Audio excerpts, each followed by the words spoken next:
Hey all, welcome back to the Secret Garden Homestead. If you're new with us here, my name is Christina, and me and my family homestead on a little over an acre in the Bay Area, California. I have a little bit of time in my schedule today, and I thought I was just going to go through the orchard.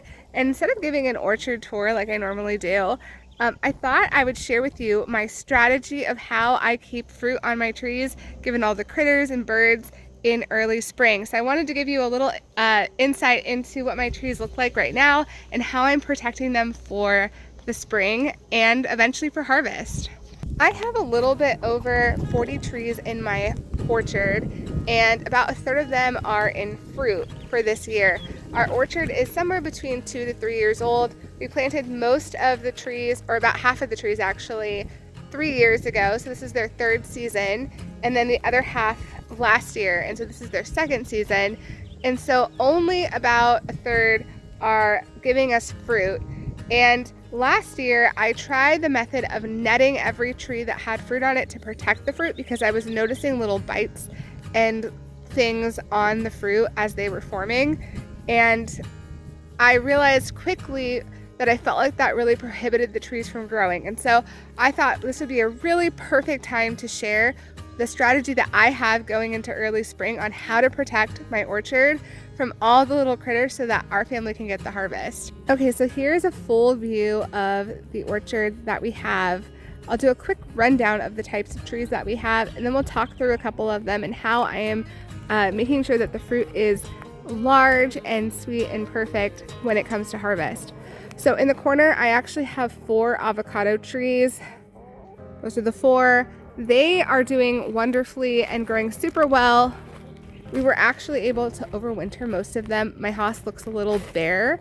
It's putting on flowers, so I'm hoping that after all those flowers fall off, it actually puts on some new leaves, but we'll see if that tree actually makes it. But my bacon avocado has already flowered, and it's just winding down. You can kind of see there that we're gonna see if it holds on to any avocados. We went through a really early heat wave here in Northern California. I was like 80 plus while it was flowering, and avocado trees just don't like that level of heat, especially so early in the flowering stage. So I think we've lost probably every single flower that was on that tree, but that's okay. It usually takes 4, 5, 6 years to get a fruit on an avocado, so I will hold out for that. Okay, over here I have a Santa Rosa plum, as well as this is a Santa Rosa plum, and this is a Santa Rosa plum.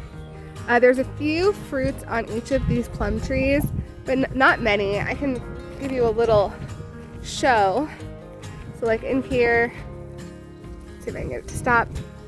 There's a couple, one right there, one right there. I've noticed that the birds actually do not pick at those Santa Rosa plums, and the rats don't go for them either. I think that we have sweeter fruit on trees that they prefer, and so I'm able to do nothing to those trees, which I really like because it gives them the opportunity to really grow. And so I don't plan to net that tree or organza bag that tree until maybe the very, very end. So that's late June, early July, where I might throw some organza bags around the fruit. But for the most part, I can really let those plum trees just be, and I don't get any damage from any critters. Right here, this tree actually came with the property, and it is loaded with fruit. My general principle regarding homesteading is that I'm going to lose about 15 to 20% of my harvest to birds and critters and things like that, and I just have to accept that. And you know, I think when I have a tree that's this mature, I'm so glad to be able to provide food for the critters that are around here that I don't mind. It's when I have the little trees that I do mind, because I want the harvest from those little trees for our family. And so I'm actually really grateful that this tree has so much fruit. But 2 years ago, this tree put out a bumper crop, and I mean every single part of the tree had fruit hanging from it, so much so that none of it ripened. And normally these trees are self-aborting. This means that they drop their fruit on their own, so they can determine what fruit they're able to have, and they keep that, and then the rest, it turns yellow and falls off. And so it ends up working itself out. That's not true for every tree, but for plum trees, especially the Santa Rosa plum. That's been my experience. So you'll notice here that that plum right there, that's yellow. I don't know if it'll show. Anyway, it was determined that that one was not going to make it by the tree. It turned it yellow, stopped providing it nutrients, and it will fall off. However, this tree did not, when it had that bumper crop year, do a very good job of saying that it couldn't handle some fruit. And so that year, nothing ripened, and every plum was sour and gross. And so one major thing that I'm doing this year to ensure a good harvest towards the end of the spring / into summer is that I want to thin my trees. And I'm coming out here every day and picking off a couple, which is really hard to do, but I know it's for the benefit in the future. I'd rather have a really big, juicy, sweet plum than a bunch of little plums that don't taste much like anything at all. So it's worth it in the end. But you can see like there's just so much fruit, and ideally you want your fruit to be about 6 inches apart. And I like to actually have no fruit at the tail end of every branch, just so it doesn't weigh the branch down too much. But like here, there's 2 next to each other.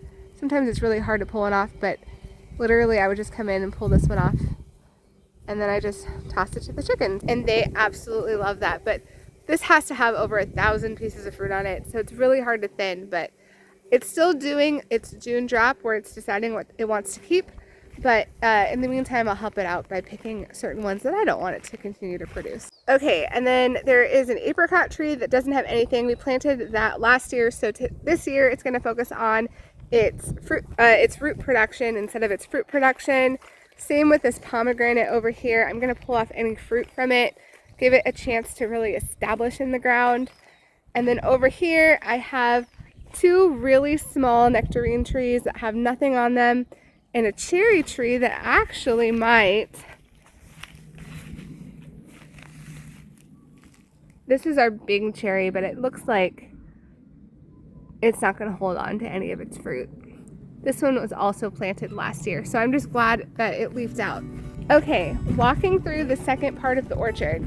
This is where a lot of the fruit production is happening. So over here I have, this is a Florida Prince Peach that I just planted in the ground. It's struggling. It was a bare root and it still hasn't leafed out. I'm curious if it's even still alive, but we're going to give it a shot.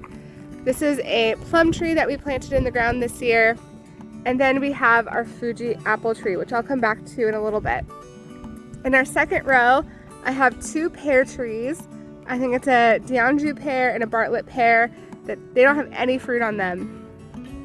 The pears were 2 trees that we planted when we first moved to the property, but they are growing so slowly. We haven't gotten a single pear off of them, and I guess that's okay. So I'm thinking maybe in season 4 or 5, they'll start to produce some pears for us. But as far as trees goes, those have taken the longest to give us a piece of fruit. But right in front of me here with all of the bags, this is our Anna apple tree. This Anna apple tree is awesome. It's loaded with fruit, and I did have to go through and thin it and be really careful to do that. So I didn't know this, but the way that apples work is they have these little, I don't even know what they're called, but they're kind of like wrinkly parts, and then from the wrinkly part usually comes an apple. So like this one, the apple didn't last, but here they have another wrinkly part behind this, and then there's 2 apples. Typically the tree will allow more than 2 apples to stay for each one of those like wrinkly parts, but I thinned this tree so that it would either have 1 or 2 apples per that part of the tree. And what I ended up doing is bagging or organza bagging these apple trees, or this apple tree. So I have found that this method works the best. What I'm gonna do is I'm bagging all of these apples so that no codling moths can lay eggs on them, so that no birds can peck them. And then later on, because this is an early variety of apple, probably end of June, early July, I'm going to net the whole tree so that it has a lot of time to not get squished in a net. It has a lot of time to kind of spread itself out, but that's going to be the best way, because I have heard that once an apple is pretty ripe, right through those organza bags, and I don't want that to happen. So I'm going to offer the tree another layer of protection, and this method really worked for us last year. Although not quite on the Anna apple. This is our first year getting a harvest from this Anna apple. It's been in the ground 3.5 years, I believe. So really exciting about this apple.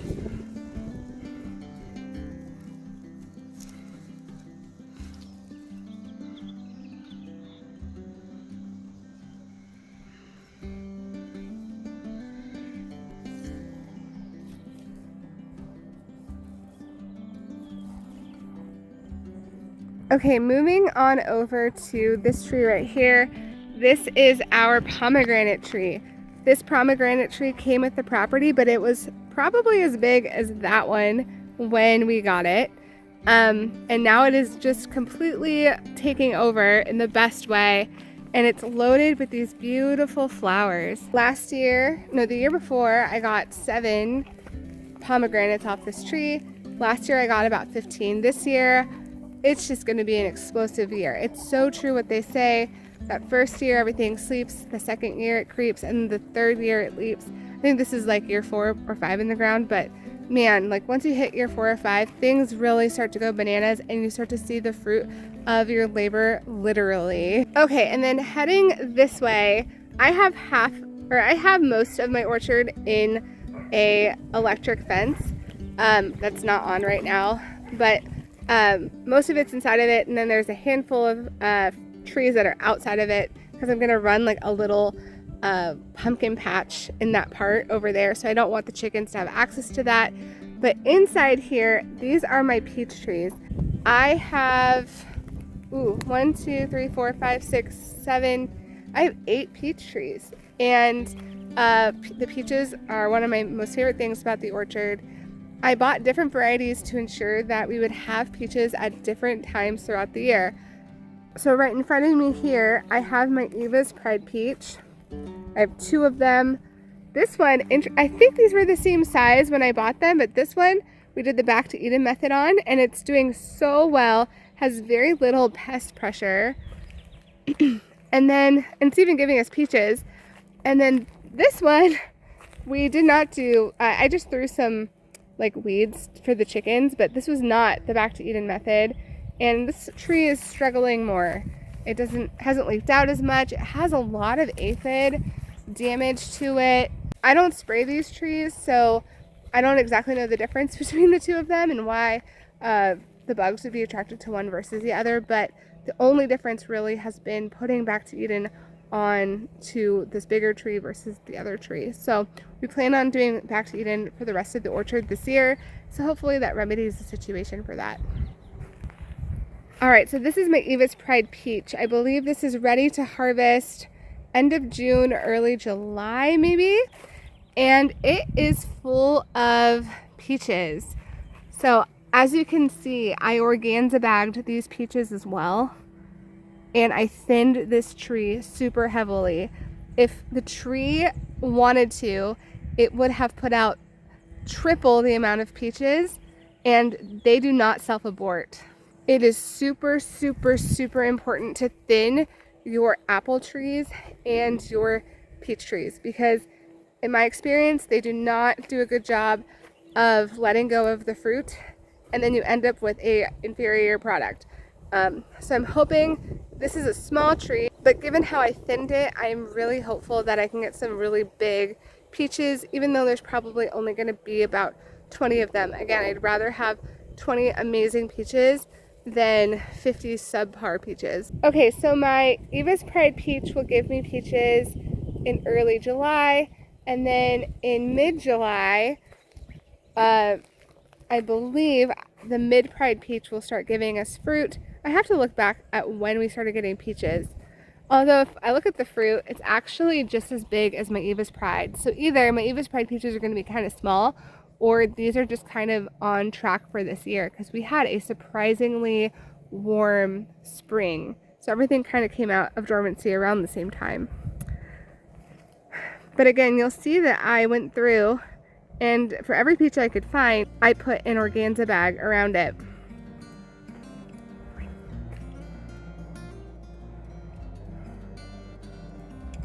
I especially find with peach trees that if I net them at the very beginning of the season and just let the fruit ripen on the tree with them netted, that I don't get the growth for the next year, because peaches grow on second year growth. So every new branch that's growing, like for example here, you can see like this is where the old, or there, this is a better example. So for every new branch that grows this year, this is what peaches will grow on the following year. So you want as many of these green shoots as possible. And I just noticed that when I net my trees too early, I just don't get as many green shoots, and the airflow is not great, and they're way more susceptible to disease, especially fungal diseases. So I personally just don't like to net my trees too early. I will definitely net these trees like 2 weeks before harvest, and it's a little bit of a pain because I have to go in and out of the net to harvest. But I have found I don't think I lost a single piece of fruit last year to rats or voles or chickens or anything, birds, because of this method. So it really, really worked for us. Over here I also have another mid-pride peach. This tree is struggling more than the other one. Again, now that I'm thinking about it, this is the one that's not in Back to Eden. If you look at this, the difference in size and the amount of fruit on that tree versus this tree, it's pretty stark. I think I only have like 10 pieces of fruit on this tree. Okay. Where's Mads? Oh, there she is. Cutie patooties. I'm just walking through the orchard and looking at all of the cool fruit and things. Okay, so I'm noticing this tree literally has like 5 pieces of fruit on it. So it definitely is struggling. This one really didn't grow last year on the net. So I'm thinking next year it will be better because I see a lot of green shoots. But I do really think that Back to Eden, mulching the ground, laying cardboard, putting compost, mulching the ground is so helpful when you're trying to grow an orchard. Okay, so that's pretty much my peaches. The other peaches that I have kind of look the same. They're over here outside of the net. This is an Alberta peach, also an Alberta peach. I think this gets us into late July, maybe early August. These trees are doing absolutely wonderful. This one doesn't get too much sun, so I think it always produces a little bit less, but this one is always a heavy producer for us, and I treat it the exact same way. And then over there, I have a O. Henry peach. That is a late variety. The O. Henry is a late variety, and so it's going to be our last peach producer, which I'm excited for because I think it'll give us peaches into August, maybe September. I guess it depends on the year. But those are my peaches, and now I want to show you my apples. I showed you my Anna apple, which is my early variety. The other 2 apples that are actually flowering and putting on apples are my Fuji apples. And my Fuji apples won't be ready until August or September, like that traditional time where you would go apple harvesting. That's when my Fujis are going to be ready. The Fujis actually just flowered, so they're just about to put on fruit. Okay, so you'll see on the Fuji, like there's that wrinkly node right there, and then coming off of the Fuji, off of that little node are the apples, and you'll see them forming up. So there's 1, 2, 3, 4, and there was a 5th one that it is aborting right now. And so once they're a little bit bigger and I can tell which apple is superior, I'm going to pull off at least 2 apples and just let 2 per node survive. But this tree is loaded.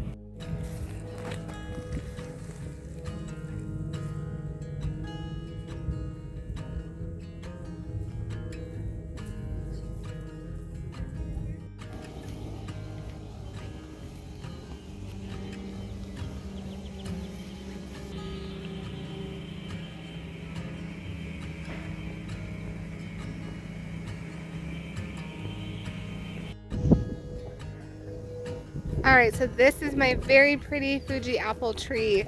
I'm really proud of the shape of this tree.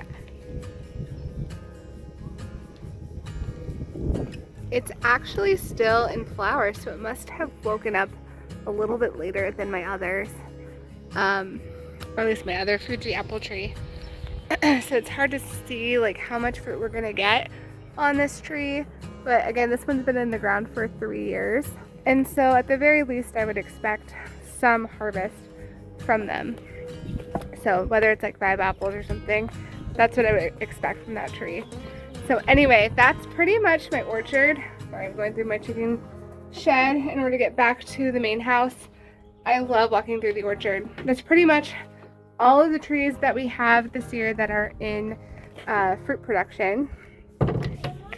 Hands down, the way to protect your trees to get more fruit and better quality fruit is to thin your trees, especially your apples and peaches, to lay down a layer of mulch, nothing too hot like rocks or like leaves or bark, to organza bag your fruit when it's really little, like the size of a gumball, and then like 2 weeks before you're gonna harvest, throw a net over the tree just to protect it a little bit more. And I really think that strategy gives you the best shot at getting amazing fruit for your young orchard.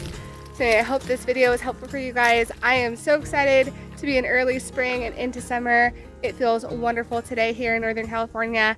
I will catch you guys on the next one.